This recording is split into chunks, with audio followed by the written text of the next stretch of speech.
बारे में पता चला। 2011 সালে আমি এই ইন্ডাস্ট্রি সম্পর্কে জানতে পেরেছি। बट मैं डर गया था, मुझे इसमें नहीं आना था। কারণ আমি যখন শুনেছিলাম তখন আমার কাছে অনেক ভয় লেগেছিল। तो मुझे लगा था ये कुछ स्कैम है, कुछ सही नहीं है, नहीं करना चाहिए। আর আমি তখন ভাবছিলাম এটা কোনো চুরি অর্থাৎ স্ক্যামার হবে, আমার আত্মসম্পদ লুট করে নিতে পারে এই সিস্টেমগুলো। क्योंकि मैं थोड़ा सा डरपोक आदमी हूँ। जॉनी भाई আমি একটু इंडिया जो इधर स्टांस ভয় পাই, মানে আমার ভিডিও বলি না, আমি নিজে একটু ভিডিও ছিলাম। मैं गवर्नमेंट के आगे ट्रांसलेटर कुछ करना नहीं चाहता। অর্থাৎ গভর্নমেন্টের বাইরে উনি কিছু করতে চায় না। तो इसके लिए मैंने इस ऑफर को रिजेक्ट कर दिया। তখন আমি 2011 সালে আমার কাছে যে অফারটা দিয়েছিল আমি ওটা রিজেক্ট করে দিই। लेकिन बार-बार ये सारी चीजें 4 साल मेरे पीछे-पीछे चल रही थी। এই যে বিষয়গুলো আমি রিজেক্ট করতেছিলাম, অর্থাৎ পরবর্তীতে 4টা বছর আমার পিছু ছাড়তেছে না, ওরা আমার পিছু আসতেছিল। तो 2014 में मेरे एक दोस्त के लिए, मेरा एक दोस्त इन्वेस्ट करना चाहता था, वो मेरे पास आया, बोला कि जय तुमको बहुत आता है, अच्छा है, होशियार हो, मेरे लिए इसका इन्वेस्टिगेशन करके बताओ ताकि मैं इसमें इन्वेस्ट करूं कि नहीं करूं। 2014 সালে আমার একটা ফ্রেন্ড আমাকে বলেছিল আমি একটা প্রজেক্ট নিয়ে এসেছি, তুমি তো এই বিষয়গুলো নিয়ে ভালো জানো, তুমি এটা নিয়ে একটু ইনভেস্টিগেশন করো, ওরা আমাকে একটা রেজাল্ট দাও, আমি এই জিনিসটা করতে পারি কিনা। वो प्रोजेक्ट कुछ नहीं था, बिटकॉइन में उसको इन्वेस्ट करना था। এক্স্যাক্টলি ওটা কোনো প্রজেক্ট ছিল না, এটা একটা বিটকয়েন ছিল। कितने लोगों ने बिटकॉइन का नाम सुना है? আপনারা কতজন সম্পর্কে জানেন? अच्छा, कितने लोगों ने बिटकॉइन बाय किया? কতজন বিটকয়েন বাই করেছে? নাই নাই কেউই নাই, বিটকয়েন বার করার মতো কেউই নাই। अच्छा, कितने लोगों ने बिटकॉइन बाय करके खो दिया?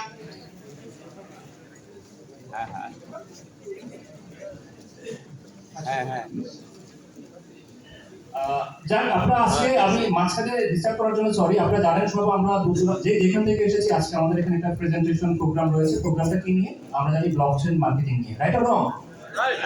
না, সবাই জানি না। আমাদের আজকে প্রোগ্রামটা কি নিয়ে? ব্লকচেন মার্কেটিং, ব্লকচেন মার্কেটিং নিয়ে, তাই না? আমাদের ফুল ব্লকচেন ওয়েব 3 নিয়ে, ব্লকচেন এবং ওয়েব 3 নিয়ে, ওকে? এখন আমাদের মূল যে সেশনটা হবে ব্লকচেন মার্কেটিং নিয়ে হবে। তবে এই ব্লকচেন নিয়ে বলতে গেলে অনেক সময় ক্রিপ্টোর কথা বলতে হয়, রাইট অর রং? আর কারণ আমরা ক্রিপ্টোটাকে চিনি, ব্লকচেনটাকে চিনি ক্রিপ্টোর মাধ্যমে, তাই না? তার মানে ডোন্ট টেক আদারওয়াইজ এটাকে অন্যভাবে নিবেন না, জাস্ট এটা বলার জন্যই আমাদেরকে বলতে হচ্ছে এখান থেকে কি পরিমাণ গ্রোইং করা যায়। ঠিক আছে, আপনারা বোঝার জন্য বিষয়গুলো বলা হচ্ছে। আমরা বুঝতে পেরেছি তো? Thank you. समझ में आ गया, मैं ये बोलने वाला था, आपने पहले बोल दिया, थैंक यू।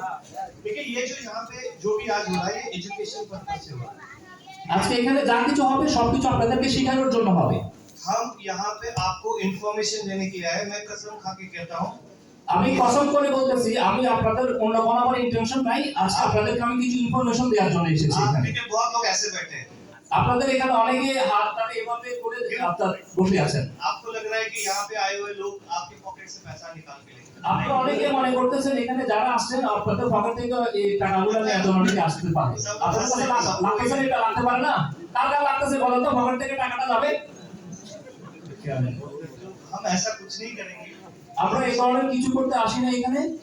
हम यहाँ पे बड़ा बड़ा फिगर्स भी नहीं बताएंगे। আমরা এখানে বড় বড় কোনো ফিগার কিছু নিয়ে কথা বলবো না। यानी आप पैसे डालो, आपका पैसा डबल हो जाएगा, नहीं। এখানে আমাদের এই ধরনের কোনো অপশন নাই। আপনি এখানে আপনার বিনিয়োগ করেন, এই করেন, আপনার টাকা এটা হয়ে যাবে, সেটা তো এই ধরনের কোনো প্ল্যাটফর্ম না এটা। हमारा जो ऑर्गेनाइजेशन चलता है वो एजुकेशन बेस पे चलता है। लोगों को हम सही तरीके से इस इंडस्ट्री के बारे में अच्छी और बुरी चीजें दोनों बताते हैं।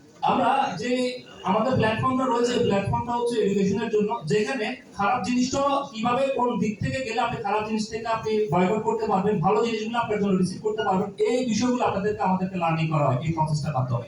ये इंडस्ट्री बहुत बहुत प्रॉमिसिंग है, बहुत। मतलब आप सब अगर आप लोगों ने इसमें अपने आप को तैयार किया तो ये एक बहुत बड़ी इंडस्ट्री है।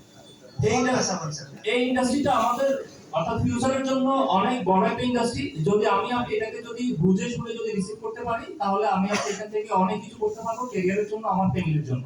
लेकिन सब कुछ लॉन्ग टर्म होता है, शॉर्ट टर्म कुछ नहीं होता। আর এর আপনি যদি ক্যারিয়ারের জন্য করতে যান তাহলে আপনাকে লং টার্মে চিন্তা করতে হবে, শর্ট টার্মে কিছু হবে না।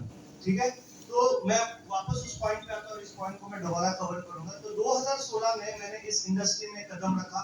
আমি 2016 साले এই ইন্ডাস্ট্রিতে আমি এসেছি। 2 साल में मैंने 2 करोड़ रुपए कमाए।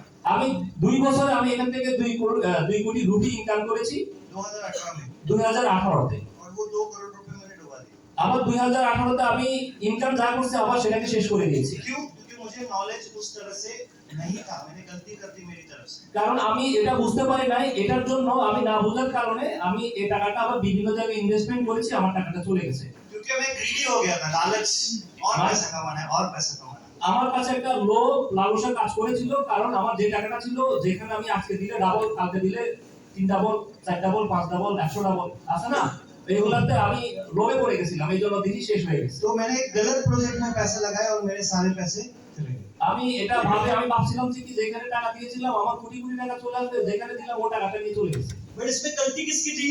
এখানে এখানে ভুল কাজ ছিল, मेरा पैसा गया, ये गलती किसकी थी? मेरी गलती थी, इंडस्ट्री की नहीं। তার মানে এই টাকাটা যে ওরা নিয়ে গেছে এটা আসলে ওদের দোষ না, ওরা টাকা দিতে আসছে, টাকা যে আমি দিছি না বুঝে সেটা আমার দোষ হয়েছে। सही है ना? এটা আমি ঠিক বলছি না? बोलने को कल को कुछ भी कोई बोल सकता है, डिसीजन लेना मेरा काम है। আপনাকে অনেকে অনেক কিছু বলবে, এটার জন্য ডিসিশনটা আপনাকে নিতে হবে। और अगर मुझे सही नॉलेज उस वक्त होता 2018 में, तो मैं वो गलती नहीं करता जो मेजॉरिटी लोग गलती करते हैं।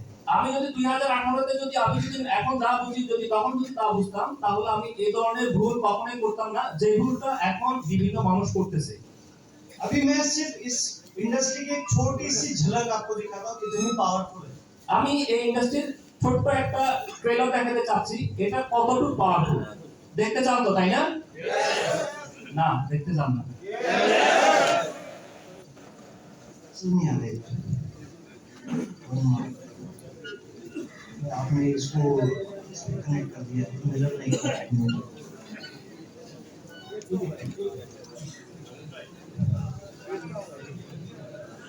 এখানে কয়জন ব্যক্তি আছেন 2009 সালে বিটকয়েন সম্পর্কে জেনেছিলেন?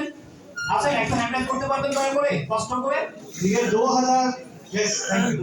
2009 में जब शुरू हुआ, उसकी कीमत 10 টাকা थी, 10 টাকা। অর্থাৎ 2009 সালে যখন এটা স্টার্ট করেছিল এই সিস্টেমটা, তখন একটা কারেন্সিটার প্রাইস ছিল মাত্র 10 টাকা। कितने लोगों के पास 2010 में 70,000 টাকা था? कितने लोगों के पास? जब डरो मत, मैं निकाल के नहीं लेने वाला, 2010 के बारे में बात कर रहा हूँ। ठीक है, 70,000 टाका जिसके पास था, अभी वो कैलकुलेशन 70,000 टाका पे करो, किसके पास 50,000 टाका था?